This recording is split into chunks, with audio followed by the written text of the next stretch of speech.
아멘. 사모함이 능력입니다 라는 제목으로 같이 은혜를 나누고자 합니다. 사람 사이의 오해는 폐해를 가져옵니다. 작게는 관계가 깨지고요, 크게는 살인까지 일으킵니다.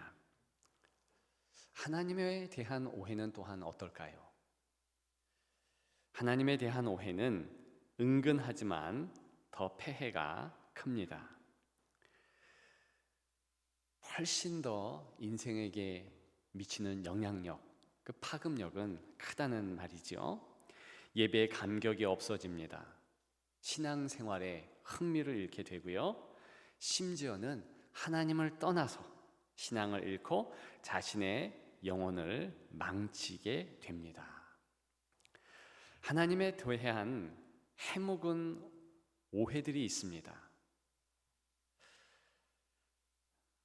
역사적이고 너무나 많은 이들이 잘못 생각하고 있는 하나님에 대한 오해, 그것은 무엇일까요? 첫째는 하나님의 기쁨을 오해합니다. 하나님의 기쁨, 하나님은 정말 항상 기뻐하십니다. 그래서 하나님의 자녀들에게 너희는 항상 기뻐하라 라고 명령하시는 것입니다. 우리가 조금만 생각하면 당연한 내용이지요. 하나님은 온 우주의 주권자이세요. 즉 하나님 아버지께서 기뻐하시는 것은 무엇이든지 하실 수 있다는 것입니다. 이사야 46장 10절에 그러한 하나님의 모습을 잘 조명해 주고 있는데요, 이런 말씀이지요. 내가 나의 모든 기뻐하는 것을 이루리라. 하나님의 뜻이 이루어지는 것, 그것을 기쁨으로 여기고 기쁨으로 바라보고 기쁨으로 성취하신다는 것입니다. 그러므로 온 우주에서 모든 존재 가운데 기쁨이 가장 크신 분은 당연코 우리 하나님 아버지이십니다. 근데 때때로 성도들이 오해합니다. 성경의 이런 모습 때문이지요. 대표적으로 탕자를 기다리는 아버지의 모습, 얼마나 애절합니까? 빨리 왔으면 좋겠다. 슬픔에 쩔은 모습. 그런데 그것은 잠시의 모습이에요. 하나님의 대표 모습이 그와 같지 않습니다. 예레미야에서도 이런 하나님의 모습이 나옵니다. 답답해하고 너무나 이스라엘 백성들이 돌아오기를 기다리면서 애절한 슬픔에 잠긴 그런 모습 말입니다. 그런데 그 모습 또한 하나님의 대표 모습이 아닙니다. 아무리 예레미야를 연구하는 학자들이 애절하신 하나님, 끙끙 앓으시는 모습님 하나님, 그런 식으로 말들을 한다 해도 절대로 그것은 하나님의 대표 모습이 아니에요. 우리 하나님의 실제 모든 모습에 돋보이는 그런 모습은요, 기뻐하는 모습입니다. 따라서 우리 행복의 기본은 바로 그 하나님의 기쁨이라는 것입니다. 그 기쁨이 오해되지 않고 우리가 그대로 깨달으며 그 기쁨으로 더욱 나아가는 예배자가 되기를 소망합니다. 두 번째, 하나님의 사랑을 오해합니다. 하나님이 우리를 사랑하시지요. 그렇죠? 그런데 하나님은 하나님 당신을 더 사랑하십니다. 우리보다 더 사랑하세요. 저는 이 부분에서 참 위안이 됩니다. 만일 하나님께서 우리를 더 사랑하시면 어떻게 될까? 엉망이 될 것입니다. 하나님의 사랑은 절대 사랑이에요. 완성된 사랑 그 자체이십니다. 기본 중에 기본은 하나님의 사랑이에요. 그 충만한 사랑은 이타적인 사랑입니다. 그런데 저와 여러분들의 사랑을 조금만 생각해 보십시다. 우리 사랑은요, 부족하고 불충분한 사랑이죠. 이기적인 사랑입니다. 그래서 우리가 사랑하면 할수록 때로는, 전부는 아니지만 자녀들이 망할 수 있어요. 우리가 사랑하면 사랑할수록 전부는 아니지만 때로는 내 남편과 내 아내가 또 내 부모가 망가질 수 있다는 것입니다. 이것이 이기적인 사랑의 결론이에요. 하나님께서 완전하신 하나님의 그 사랑에 입각해서 거기에 충실하시면서 우리를 보살피시고 사랑해 주시는 것, 얼마나 귀한지요. 그래서 하나님의 사랑은 자연스럽게 행동으로 발전되는 것이지요. 이 땅 가운데 어둠과 한탄, 슬픔 가득합니다. 그것을 그냥 두지 않으시고 하나님이 사랑이심으로 그 사랑에 입각해서 흘러넘쳐 행동하셔서 독생자 예수 그리스도를 보내주신 것입니다. 따라서 하나님의 그 사랑만이 이타적인 사랑, 완전한 행동으로 결론을 맺으실 수 있는 엄청난 사랑이라는 것입니다. 기억하기를 축복합니다. 세 번째, 하나님에 대한 해묵은 오해는 무엇입니까? 하나님 동행에 대한 오해예요. 하나님 동행을 오해합니다. 사람은요, 네 가지 편안한 관계 거리를 가지고 있다 합니다. 공적 거리, 그것은 4m 남짓의 거리라고 합니다. 그러니까 공적인 이 사람 간의 관계, 저 사람은 나와 공적인 사람이야. 그러면 그 사람이 4m 안, 2m 안, 1.2m 안 이렇게 가까이 다가오면 불편해지는 거예요. 힘든 겁니다. 사회적 거리가 있습니다. 사회적 관계의 거리, 조금 더 가까워지고 조금 더 무엇인가를 나눌 수 있는 거리, 그것은 1.2m의 거리라 합니다. 그러니까 편안함을 느끼는 사회적 거리, 때에 따라서는 식사도 좀 할 수 있고 이런 관계이지요. 그런데 45cm의 거리의 개인적 관계가 또한 있답니다. 이 관계는 개인적으로 친분이 있는 거예요. 45cm면 굉장히 가깝지 않습니까? 누군가는 이 인류 가운데 몇 명 정도는 그 거리 안에 있으면 편안해요. 그런데 더 가깝게 들어오면 역시 그 관계도 힘들어집니다. 거리 개념 전혀 없고 가까울수록 좋은 관계를 친밀한 관계다, 그렇게 사회학자들은 말합니다.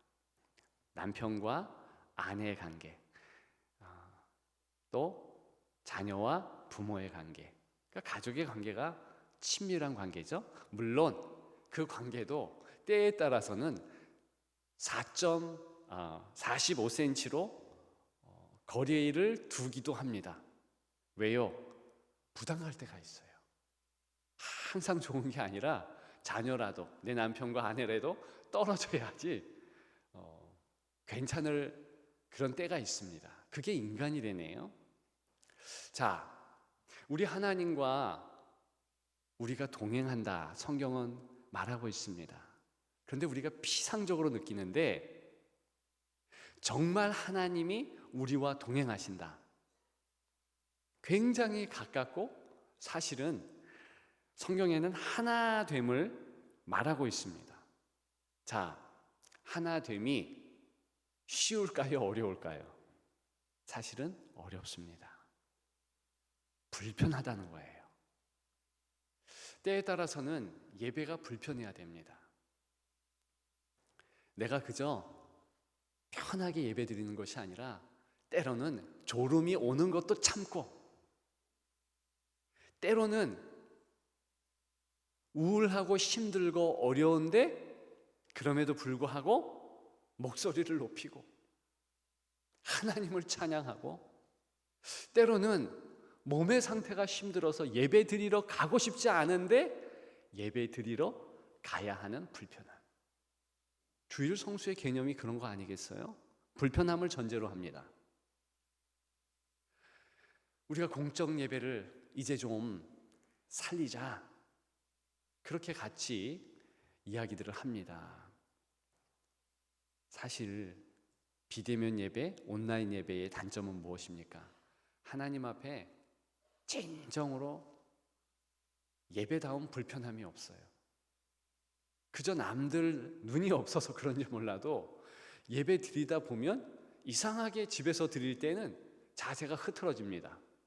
옷차림도 흐트러져요. 제 얘기가 아니라 그토록 경건하다고 하는 우리 노건사님들의 이야기예요. 집에 가면 그렇게 된다네요. 제가 대놓고 맞장구를 쳤습니다. 맞습니다. 목사인 저도 그렇습니다. 예배를 드리다 나도 모르게 자세가 흩어져 있고 옷차림도 흩어져 있고 마음도 흐트러져서 다른 것을 생각하는 산만한 저를 발견하지 않을 수 없네요. 그렇게 고백을 합니다. 예배는 불편한 거예요. 하나님과의 동행, 때로는 쉽지 않은 것입니다. 기억하시기를 축복합니다. 오늘 본문에 보면 나의 영혼이 주의 구원을 사모하기에 피곤하오나 그랬습니다. 사모하기에 피곤하대요. 저는 이 본문을 보면서 어떻게 이렇게 원문을 잘 표현할 수 있을까 감탄했습니다. 왜 그러냐 하면 사모하기에 피곤함, 이거 한자예요. 히브리 말 한 단어입니다. 얼마나 잘 표현했는지 몰라요. 새 번역에는 이것을 쉽게 풀었는데요, 이런 식으로 표현을 했습니다. 내 영혼이 지치도록 주님의 구원을 사모하며, 사모함에 지친다, 사모함에 피곤하다, 이런 의미가 오늘 본문에 그대로 담겨 있는 것입니다.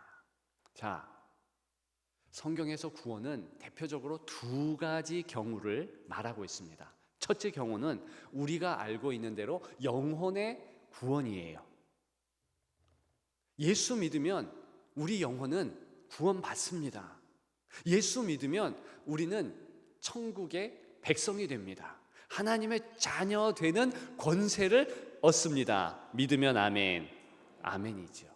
그런데 또 한 경우 구원이라 말하고 있습니다. 그건 뭐냐면 생활 가운데 하나님 아버지께서, 예수 그리스도께서, 성령 하나님께서 돕는 거예요. 이기게 하시는 것입니다. 승리케 하는 겁니다. 그것을 생활의 활력이라고 일컬어도 되겠습니다. 이 생명력이 내 일상에 침투해서 한날 한날이 기쁘고 감격스럽고 은혜가 넘치는 거예요. 오늘 본문은 전자보다는 후자에 가깝습니다.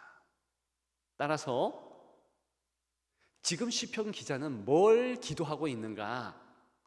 하나님의 생명력으로 충만케 하옵소서, 예수 그리스도 그 이름으로 능력받게 하옵소서, 이런 기도라는 것입니다. 자, 그 기도를 구체적으로 살피면 이렇습니다. 하나님의 기쁨을 회복하게 하옵소서. 하나님의 사랑을 회복하게 하옵소서. 하나님이 동행하시는 것을 깨달아 알고 받아 누릴 수 있도록 도와주소서. 예, 맞습니다. 이 사모함에 대한 구체적인 내용을 제가 금방 말씀드렸습니다. 다시 한번 이 세 가지를 하나하나 조금 더 살폈으면 좋겠습니다. 일단 하나님의 기쁨입니다. 이 기쁨은요, 우리의 정서와 맞닿아 있습니다. 예배자에게 있어서 하나님이 주시는 것은 항상 기뻐하라. 그 성서 명령에 담겨 있듯이 기쁨입니다. 우리 하나님의 뜻이 이루어지는 것은 하나님이 원하시는 거예요. 하나님이 원하시는 것이 그 뜻대로 되어지기 때문에 하나님은 기쁘신다 말씀드렸습니다. 그 뜻이, 그 하늘의 뜻이 이 땅 가운데 이루어져요. 주기도문의 고백 아닙니까? 하늘의 뜻이. 근데 그때 우리의 정서의 주소는요, 기쁨이라는 것입니다. 예배는 따라서 우리의 정서를 살피는 시간입니다. 어제 앵콜 결혼식 사회를 주례를 제가 봤습니다. 그게 뭐냐면 어제 4주간의 프로그램이 종결된 것이 있는데 부부학교예요. 부부학교인데 제가 전에 교회에서 이 부부학교를 좀 섬겼기 때문에 여러 번 주례를 섰습니다. 근데 우리 교회의 부부학교는 더 짓궂게 하더구만요. 주례한 다음에 부부들을 세워놓고 거의 얼차례 비슷하게, 근데 참 흐뭇했습니다. 사랑들을 확인하게 하는 모습이 너무 좋았습니다. 아무튼 제가 주례를 하면서 우리의 결혼이 어느 시점에는 잘 행하고 있구나, 이렇게 확인돼야 되는구나, 그걸 다시 한번 깨닫게 되었습니다. 결혼하고서 바쁘게 이제 부부가 삽니다. 그러다 보면 처음 가졌던 마음들이 언제 잊어버렸는지 몰라요. 그래서 점검해야 될 필요가 없지 않습니다. 우리의 예배 점검의 시간이에요. 뭘 점검하는가? 내가 하나님의 기쁨으로 살아가고 있는가?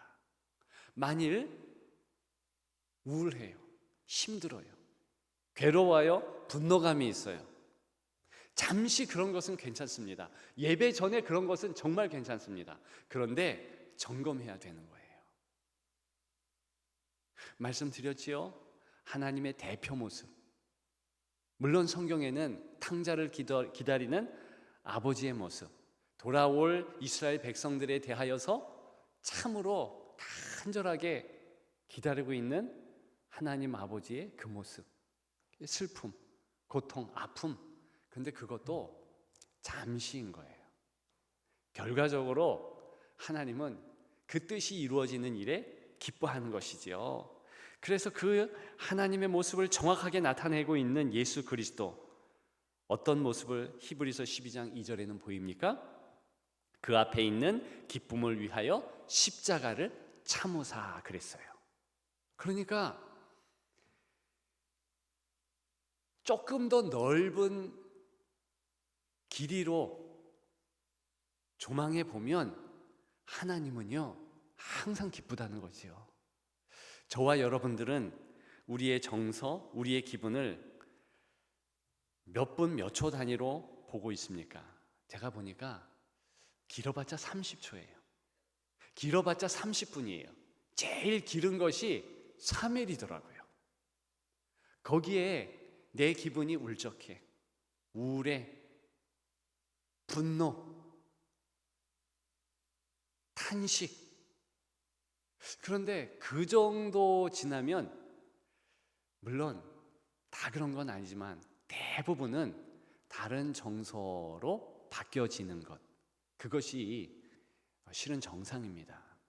그래서 예수님이 십자가를 지시는 게 이제 달리시고 돌아가시고 부활하실 때까지 3일이었어요. 우리 정서의 한계를 좀 말해주고 있습니다. 그런데 우리 하나님은 어떤 정서로 인생을 보실까요? 짧아도 30년이에요. 그게 성경에는 한 세대로 나오거든요. 약간 길다 하면 300년입니다. 더 길다 하면 3000년이에요. 실은 영원이란 시간을 두고 우리를 조망하고 계십니다. 그래서 하나님의 정서는 풍성한 거예요. 성경은 계속 우리에게 권면하고 있습니다. 눈을 들어 산을 보라. 눈을 들어 주를 보라. 왜 그렇습니까? 그 주님을 볼 때 그 주님의 기쁨에 우리의 마음을 둘 수 있는 거예요. 그렇다면 예배는 어떤 시간인가? 우리의 정서가 3분 전, 30분 전, 3일 전 힘들고 어려울 수 있어요. 그런데 그 외부적인 나의 상황, 그 초점을 조금 거두고 하나님께 맞추는 것입니다. 예수 그리스도께 맞추는 거예요. 하나님의 기쁨이 나의 기쁨이 되도록 하는 것입니다. 여러분, 그래서 쉽지 않은 것이지만 오늘 시편 기자는 노력하는 거예요. 주의 구원을 사모함에 피곤하다. 저는 여러분들이 이 일에 피곤했으면 좋겠습니다. 그렇게 되시기를 주님의 이름으로 축복합니다. 두 번째요, 하나님의 사랑을 한 번 더 생각해 보십시다. 우리가 회복해야 될 것이에요. 우리가 소망해야 될 것입니다. 주의 구원은 바로 하나님 사랑이 우리 안에 이루어지는 거예요. 자, 조금 아까 말씀드린 기쁨은 우리의 정서와 맞닿아 있습니다. 이 사랑은요, 실은 정서와 연결되어 있다기보다는 더 직접적으로 우리의 행동과 연결되어 있습니다. 하나님은 사랑하심으로 행동하시는 거예요. 우리 또한 하나님의 사랑으로 사랑하고 있는가, 어떻게 점검하는가, 행동하고 있는 것인가, 그것을 가늠해 보면 됩니다. 만일 여러분들이 자녀 세대를 품고 선교하기 위해서 기도한다면 행동으로 연결되게 되어 있습니다. 적어도 오늘 교사 헌신 예배지? 그러면 참여해서 이렇게 좀 북돋아 줘야지, 격려해 줘야지, 기도로 밀어줘야지. 교사가 아니더라도 그렇게 할 수 있는 거예요. 자, 우리가 정말 하나님의 마음으로 자녀를 사랑한다면, 내 자녀 어떻게 해야 됩니까? 기도해 줘야 되는 거예요. 그리고 정말 그들의 삶이 하나님 안에서 전개되도록 살피는 거예요. 어제보다 오늘 신앙이 좀 더 성장했는지, 그건 어떻게 할까요? 얘가 흥얼흥얼 하는데 찬송가를 불러. 흥얼흥얼 하는데 유행가를 불러. 이런 걸 알 수 있겠죠? 책을 보고 있는데 성경 말씀을 암송하며, 그렇게 책 위에 성경, 교과서 위에 성경을 써놓고 그렇게 살아가요. 대단하지 않습니까? 그러면서 실제로 구체적으로 살피는 거예요. 제가 올해부터, 작년부터 그랬지만 우리 성도들을 좀 이렇게 좀 괴롭히는 상황이 있습니다. 그게 뭐냐면 성경 하루에 4장 읽어라. 아니, 그냥 매일 성경에 익숙해서 그 하고 있는데 저 그게 좋다고 생각하거든요. 그런데 제 마음에 거기에 만족하는 모습 안 된다. 물론 개인적으로 성경 통독을 하시는 분들도 있지만 안 그런 분들도 있어요. 그래서 더 읽어라, 더 하나님 찾아라 막 종용하는 거죠. 근데 한 학기 지나면서 가만히 봤더니 너무 힘들어하는 것이 제가 괴로워. 그래서 고민합니다. 다시 한 장 읽기로 가야 되나? 근데 여러분, 그것만은 알아주십시오. 제가 성경을 읽을 때에 3장 읽고 4장 읽고 5장 읽으니까 더 하나님 마음을 알겠더라고요. 시간을 들이니까 더 하나님이 가까이 계신 것처럼 느껴지고 실제로 그렇더라고요. 여러분, 만약에 여러분들이 10년 예수 믿었는데 10년 전에 성경 읽는 것이 한 장 읽었는데 지금도 한 장 읽고 있다? 성숙하지 않은 겁니다. 물론 그거 가지고 정확하게 결론 내리지는 않지만 대체로 그렇습니다. 하나님을 사랑한다, 행동하게 되어 있어요. 거기까지 돼야 하나님이 사랑이라고 인정하는 것입니다. 기억하는 여러분들 되시기를 축복합니다. 마지막 3번째로, 나의 구원, 하나님의 구원, 어떤 부분과 연결되어 있을까요? 동행입니다. 동행. 이것은 능력과 관계 있습니다. 오늘 설교의 포인트 중에 포인트는 이 부분이에요. 지금 정서를 우리가 점검했습니다. 기쁨의 정서로 신앙생활 하는가? 2번째, 행동하는 신앙생활 하는가? 사랑으로 점검하는 거예요. 마지막 3번째, 제일 중요한 거, 능력으로 신앙생활 하는가? 이 부분이에요. 하나님께서 내가 너희와 함께한다, 그저 말한 게 아니에요. 여호수아에서 보게 되면 우리가 곧 여호수아를 새벽에 이제 읽게 되는데 가장 많은 말씀이 두려워하지 말라, 놀라지 말라, 내가 너와 함께함이라. 왜 함께한다고 하나님께서 말씀하십니까? 그것은 하나님께서 움직이신다는 거예요. 하나님이 일하신다는 거예요. 우리는 자꾸 신앙생활하면서 하지 않아도 될 걱정을 할 때가 있습니다. 야, 내가 그 다음 어떻게 하지? 내가 이것을 원하는데 어떻게 일해야 되고 행동해서 결과를 남기지? 그런데요, 사실은 하나님이 우리에게 원하는 것은 하나님이 동행하는 것을 느끼는 것, 그리고 그것을 사모하는 거예요. 그래서 여기 주의 구원을 사모함에 피곤하다, 이 뜻은요, 내가 거기까지는 마음을 다해서 하겠습니다, 그 뜻입니다. 여러분, 이것을 이해하기 위해서 한 성경 어구를 봐야 되는데요, 그저 들어보십시오.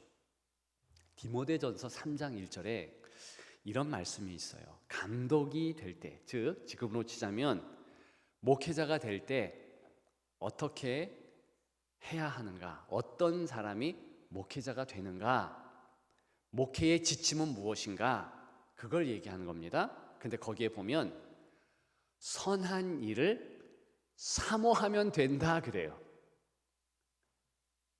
하나님의 일을 사모하면 된다. 다시 얘기하면 하나님을 사모하면 된다 그랬어요. 자, 목사가 이제 교회 일을 하면, 제가 목회자이기 때문에 딱 압니다. 어떤 일들을 해야 되는지. 일단 교회를 개척한 이는 교회를 건축해야 되잖아요. 그렇죠? 그리고 교인들을 관리해야 되고 설교도 해야 되고 계속되는 일련의 일들을 행해야만 합니다. 그런데 성경은 뭐라 그러는가? 목회자, 그저 하나님을 사모하라. 제가 그래서 그 원문들을 보았습니다. 그 사모함이 뭔가? 그랬더니 오늘 본문의 이 사모함과 동일합니다. 그리고 영어로는 desire, 바란다는 거예요. 너무 갈망한다는 거예요.